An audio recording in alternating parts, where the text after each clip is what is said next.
दिल का आना दिल का जाना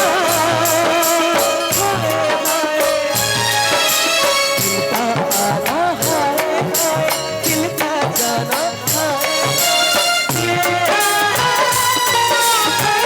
हम डिम्पल सन 2015 में सन 2015 में ये सच्चाई है ना। यस या नो, बस अब यस या नो। हाँ जी, क्या बात है भैया, सीटी बचा बड़ा हल्ला होता है ना ना ना ना। एक सेकंड हम बोलवाई के सन 2015 में हम लोग साथ में थे कि नहीं? हाँ, हम लोग ने साथ में कैरियर स्टार्ट किया है 2015। नहीं ना, स्टार्ट नहीं किया है। साथ मतलब क्या होला? ओगर लड़का रही साथ मतलब क्या होला? साथ का मतलब वो नहीं कह रहे हैं, मतलब हमसे आप मिली थी सन 2015 में। 15 में तब मैंने कहा था, याद है वो दिन? इहे ना बुझा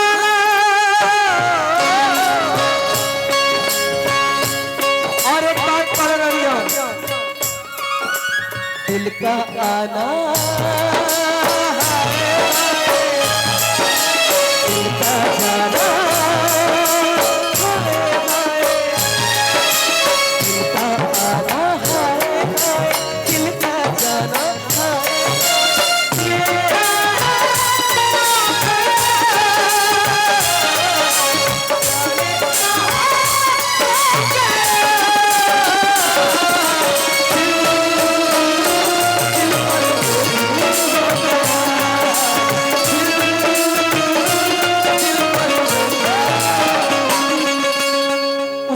हम लोग दिल्ली के मेट्रो में घुमा करते थे। अरे झूठा, बहुत झूठ बोल रहा है लड़का। हमारा फोन दिखाओ तो फोटो दिखाएंगे हम। रुको 5 मिनट में करके फोटो दिखाई, विश्वास करबो जानू? रुको ए विशाल, रुको रुको हम दिखाई। ये हमार घर तुड़वाई हन विशाल। ओगर लड़का रही के चाहे तेरा घर तुड़वावल का हमार। तार घर तुरी बाप रे बाप, तुमसे प्यार करते हैं हम चाहते हैं कि तुम्हारा घर बस जाए, लेकिन नजर से नेह की शुरुआत होला, नजर से नेह की शुरुआत होला, मुंह माथे में खाली बात होला, प्रेम अमर हो बिना होला जब दोनों प्रेम के मुलाकात होला। नजरिए आया हो, नजरिए गया हो, नजरिए हम मौत नजरिए सजा हो, नजरिए नजर के नजर से मिलावेला, नजरिए के मारो के बचिए न पावेला। इनकरा हमरा से इतना मोहब्बत बा कि खुद के रोक ना पाइला। का करी, तू रोके वाली चीज हो। अरे बाकी तरी मैंने उम्र में बड़ पड़ जाता रही। क्या क्या बोले? 2015 में लड़का रही, बुझात ना रहे केहू के गोदी में ओकरी बैठ जात रहे। नहीं नहीं, आप एक बहुत अच्छी कलाकार हैं। अरे धन्यवाद, आप भी बहुत अच्छे कलाकार हैं। हमको आज पता चला जब आप बोली तो। हमको भी आज ही पता चला आप जब बोले तो। लेकिन दिल से प्यार से एक बार वहां जाइए। ई ना हो भैया, कहां इधर आओ इधर। अरे वो तो है, मतलब दोस्ती से गले नहीं मिल सकती हैं ना हटाओ तरह से ना के तू अपना बहन के बुलाओ तरी। हां मेरी नहीं मिलेगी। गला ना मिलू तो बैठ जा। हां मैं बैठी, आ जा बहन, आ जाओ। गला ना मिलू तो हम बैठे में तो करब का भाई? हमारा खातिर ये ठीक बिया। हां भाई तू क्या हो गलती? तू घटाते नहीं खुद इस समय पे बैठा ही है। अगर न मिलते इस जीवन में एक जन्म दोबारा, अगर न मिलते इस जीवन में एक जन्म दोबारा। होने जा एकदम कोना धरो कोना, गोदी में बैठ जाएगा बा। ये मंच है, ये मंच है और इस मंच से हम कभी गद्दारी नहीं कर सकते हैं, इसलिए कि मंच से मेरे घर की रोजी रोटी चलती है। भाई साहब आप लोग पब्लिक है, आप लोग कहिएगा तो गाएंगे, आप लोग उधर से हल्ला करके मना कर दीजिए कि विशाल रावल पे मत गाओ, तो हम ना गाए चुपचाप बैठ जाए। क्या भैया गलती ना ना, तो हम लोग भगवान हो जा भाई। रियल में भगवान है आप सब, भगवान पूर्वों को सुपरस्टार तो हम लोग बनावेला। देखो कैसे गला मिली। अगर न मिलते इस जीवन में लेते जन्म दोबारा, अगर न मिलते इस जीवन में लेते जन्म दोबारा, जन्म जन्म का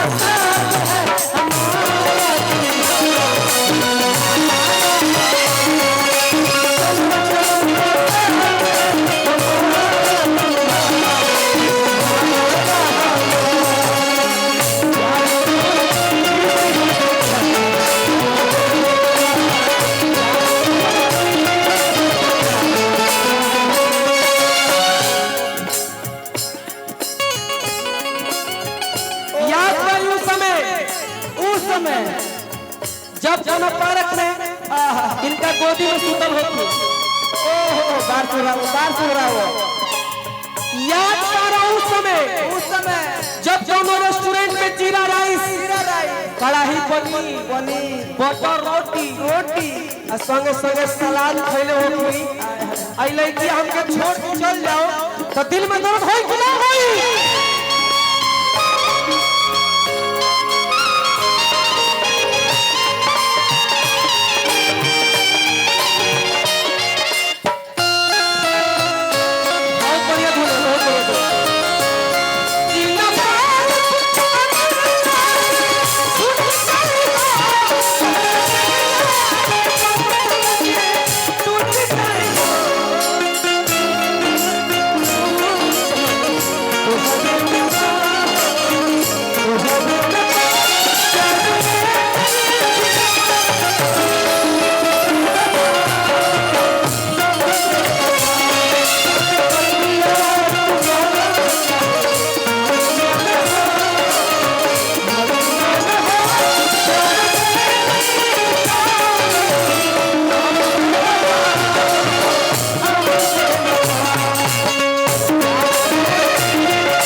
हमारी बेवफा की तरफ से बहुत पुरस्कार आया है सब भी दिल से आशीर्वाद है कि आप खुश रहिए एक सेकंड स्वस्थ रहिए मस्त रहिए बेवफा किसे बोला मुझे बेवफा न मुझको कहना मैं तुझे अब भी प्यार करता हूँ मैं भी आज प्यार करती हूँ आज ही प्यार करती है लेकिन गाला नहीं मिली हमसे गाला मिलने से प्यार होला मर्दवा ये बलिया जिला ना आरा जिला आई नो ये आरा जिला है आप हमें मत सिखाइए आरा जिला ही है और आरा जिला ना अब तू हमारा के सिखाइबू हम तार से छोट है नो तो हम उधर से छोट नहीं दुनिया में तार उम्र कितना होता तहार उम्र कितना होता 31 साल हमर 32 साल तारा तारा तारा गोदी में सुनता ना हमरा के इस लड़के को हमेशा मौका चाहिए पगला सूते देना पगली नहीं पगला अरे यार अरे पगला गाओ अच्छा गा सुनो गाओ कि जाई है मना बचा घट घटना ऐसन ना पहलो जरा ये कथा कि जाई है मना बचा घट घटना ऐसन ना कि तोहर शादी मोर साराधना कर पार जाए कि तोहर शादी मोर साराधना कर पार जाए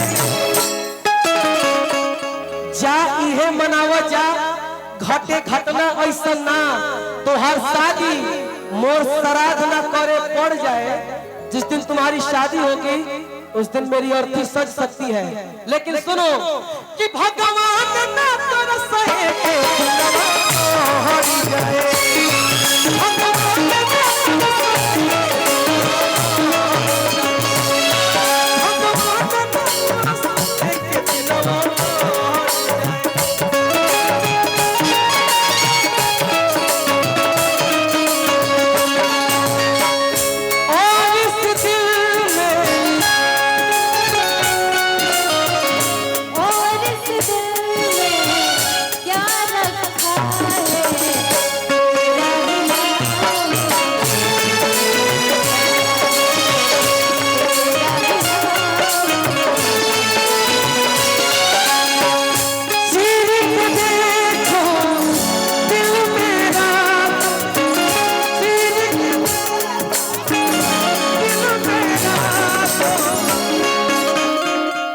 गले नहीं मिलना है भाव देना है यहाँ सर रख दे एक बस सर रख दे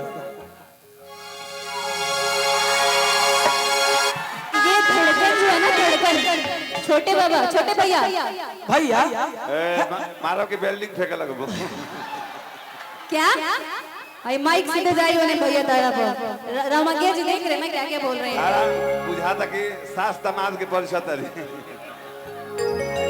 कि बिजली के बिना जैसे भैया जब तक गावत नहीं हमारा अंतिम बात उसके बाद डिम्पल जी के डांस वगैरह चाहे गायकी वायकी जो भी होगा होगा, लेकिन हमारा अंतिम बात शब्द को ध्यान दीजिएगा कि बिजली के बिना जैसे हाय तार बाप बेकार हो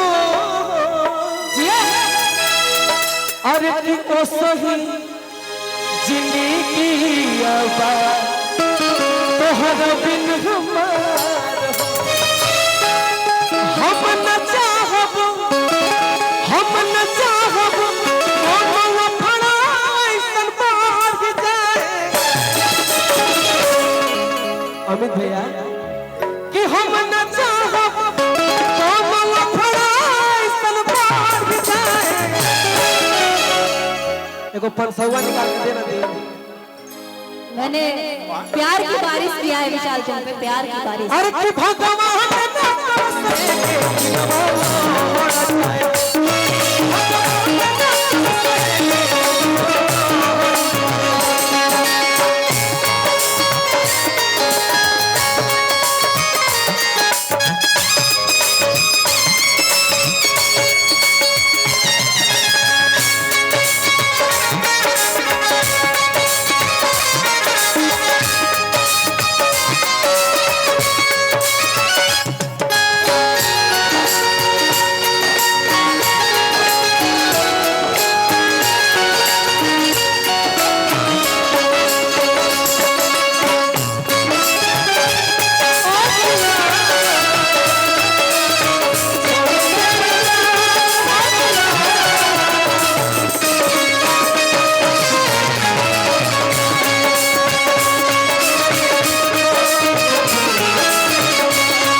चाह रही थी आप, बोलो बोलो। तारा की छाती कर ले उतान हर दम मचर ले पान असगरो चलल बचला बाबुआन राजा के एक नंबर तार जोड़ बा हमारे जोड़ के वो नहीं के उनकी जोड़ बानी, लेकिन ई चीज बा तारा में ईमानदारी बा। हमरा संग रहलू तो हमार गुण गावत रहलू हो। बहुत झूठा लड़का है, देख रहे ना भैया। नहीं तू जेकर संग बाड़ू ओकर गुण गावत रहू, बात अलग बा। ए भी साल जिंदगी भाई हर दम कचरे ले पान सीना चले ले उतार कि हर दम कचरे ले पान। पर भुला गई, अभी भुला के देखिए, बात तो भूल जाएगी और भूल जाएगी। किसी ना अदेले सुनो ना तारा के देखला के बाद देखो, तारा के देखला के बाद वही मन करेला कि चलले चली तोहरा अरे कि कोयो के कमरा में कि चलले चली तोहरा कमर गाना ही रहे कि चलले चली तोहरा ओयो के कमरा में अब खुद ना जले बेटे आरानी एक चदरा में। का भैया लास्ट रविरंजन भैया, ये प्यार में बाधा आता है।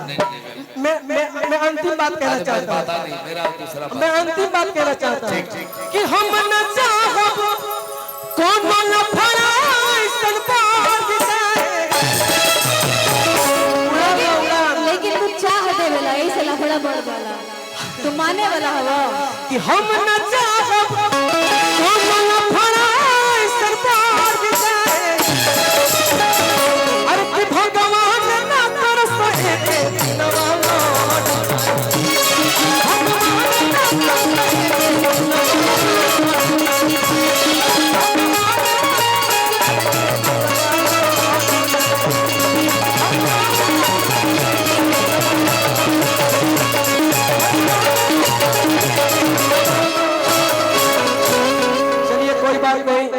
बहुत ही अच्छी गायिका, बहुत ही अच्छी नायिका, बहुत ही अच्छी हमारी दिल के बहुत ही करीब ईमानदार इंसान। शाम की रवि रंजन भैया कुछ बोलिए।